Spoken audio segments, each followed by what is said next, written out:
Kita sudah melalui perjalanan panjang dalam memahami pengampunan.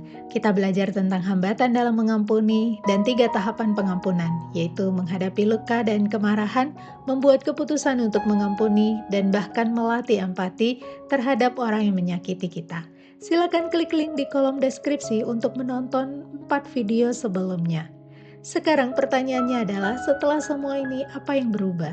Apa makna yang bisa kita temukan di balik semua luka dan pengampunan ini? Di video kita akan membahas tahapan terakhir dalam pengampunan, yaitu menemukan makna pengampunan.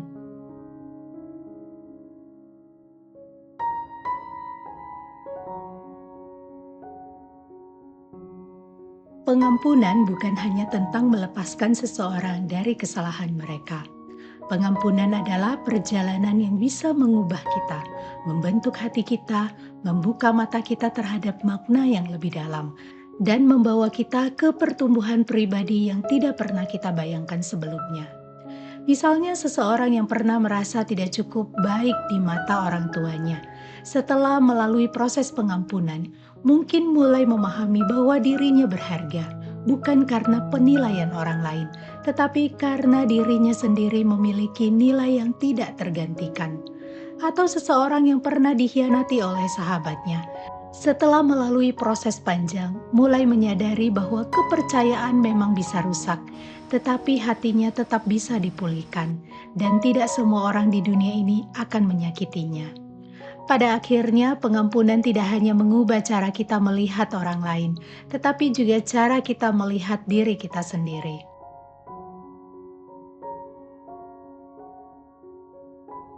Saat kita benar-benar mengampuni, kita akan merasakan sesuatu yang berbeda di dalam hati kita. Ada kedamaian yang sebelumnya tidak ada. Ada kebebasan dari beban luka lama yang dulu selalu menghantui.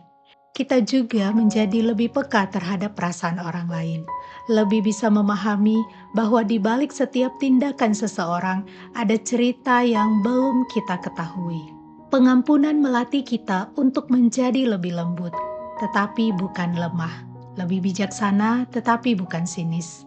Tidak berarti kita harus melupakan luka yang pernah ada, tetapi luka itu tidak lagi mendikte hidup kita. Luka itu menjadi bagian dari perjalanan kita, sesuatu yang membentuk kita, tetapi tidak lagi mengendalikan kita.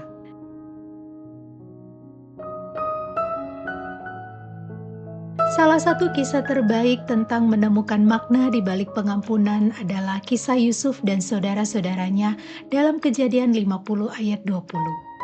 Yusuf dikhianati oleh saudara-saudaranya, dijual sebagai budak, dan mengalami penderitaan bertahun-tahun.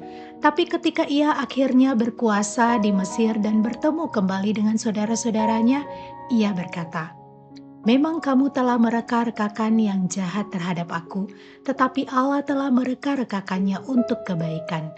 Yaitu di Kejadian 50 ayat 20.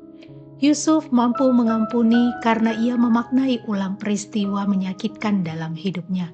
Ia melihat bagaimana Tuhan bekerja di balik semua itu untuk membentuknya dan membawa kebaikan bagi banyak orang.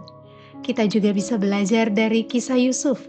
Mungkin kita tidak langsung memahami alasan di balik luka kita, tetapi kita bisa percaya bahwa Tuhan bisa mengubah sesuatu yang buruk menjadi sesuatu yang bermakna. Pada akhirnya, pengampunan adalah bagian dari pertumbuhan rohani kita. Tuhan seringkali menggunakan luka dan pengampunan untuk membentuk karakter kita, mengajarkan kita tentang kasih yang lebih dalam, dan membawa kita lebih dekat kepadanya. Mungkin kita tidak akan pernah mendapatkan jawaban atas semua pertanyaan kita. Mungkin kita tidak akan pernah tahu mengapa kita harus mengalami luka itu. Tapi satu hal yang pasti, Tuhan tidak membiarkan luka kita sia-sia. Dalam proses pengampunan, Tuhan sedang mengerjakan sesuatu di dalam hati kita. Dia sedang membentuk kita menjadi pribadi yang lebih kuat, lebih bijaksana, dan lebih penuh kasih. Jadi, setelah semua proses ini, kita bisa bertanya kepada diri sendiri, apa yang Tuhan ingin ajarkan kepadaku melalui pengalaman ini?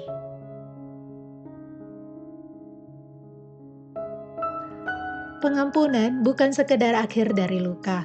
Pengampunan adalah awal dari hidup yang lebih bebas. Terima kasih telah mengikuti perjalanan ini. Semoga setiap langkah yang telah kita bahas membawa kita semakin dekat pada pemulihan sejati. Namun, jika kamu mengalami peristiwa yang sangat sulit dan butuh bantuan untuk memproses pengampunan, silakan mencari bantuan profesional di bidangnya untuk membantu seperti psikolog atau konselor profesional. Demikian untuk video kita kali ini. Silakan subscribe untuk mengikuti video-video selanjutnya dan silakan like dan juga share jika memberkati. Silakan komen jika ingin sharing atau bertanya. Sampai jumpa, Tuhan Yesus memberkati.